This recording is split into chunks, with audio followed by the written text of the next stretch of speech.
Lalu saudara, apa urgensi dari mengubah nomenklatur Dewan Pertimbangan Presiden menjadi Dewan Pertimbangan Agung yang dulunya sudah dihapus melalui undang-undang? Kita bahas malam hari ini bersama dengan Ahmad Baidowi, Wakil Ketua Badan Legislasi DPR dari fraksi P3, dan juga ada pakar hukum tata negara Jentera Institut, Bivitri Susanti. Selamat malam Mas Awi dan juga Mbak Bibip. Malam. Selamat malam. Ya, saya ingin ke Mas Awi dulu ini.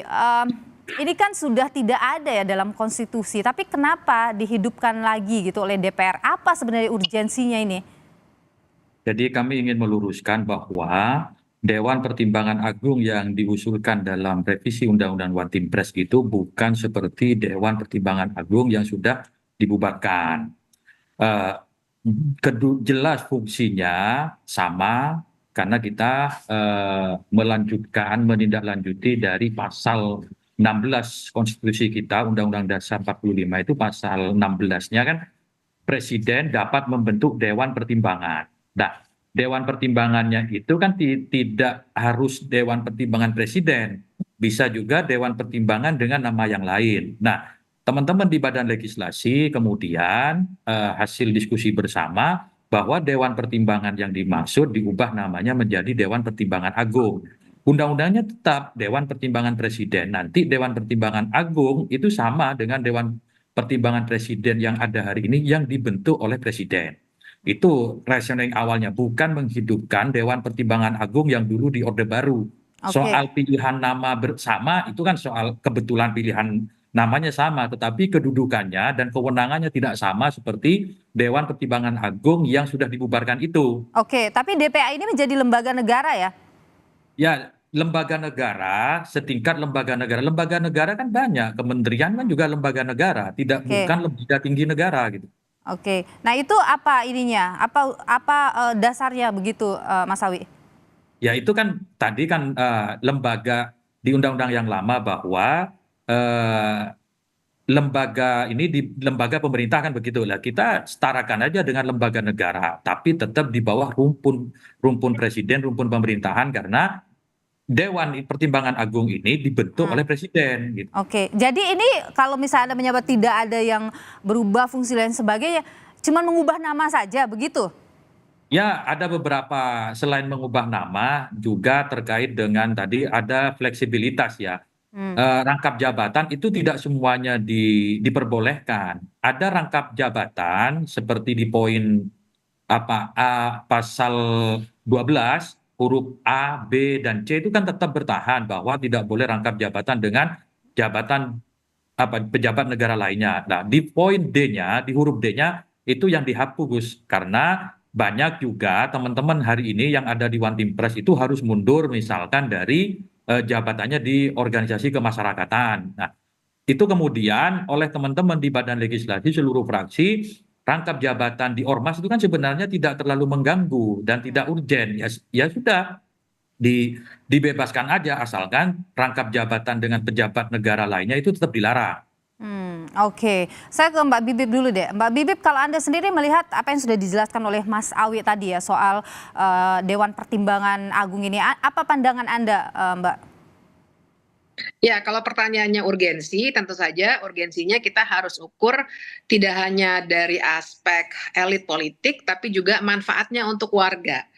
Itu satu ya. Dan kemudian yang kedua, penjelasan-penjelasan tadi kan penjelasan yang sifatnya kerangka hukum formalnya seperti apa. Betul bahwa memang ada pasal 16 Undang-Undang Dasar yang membuatkan Dewan Pertimbangan Presiden itu. Tapi jadi saya ingin mengkritiknya dari aspek ya manfaatnya sebenarnya apa kalau misalnya itu kemudian dinaikkan menjadi levelnya lembaga negara. Saya bilang dinaikkan ya karena hukum administrasi negaranya itu akan punya implikasi dalam hal fasilitas, protokoler dan lain sebagainya.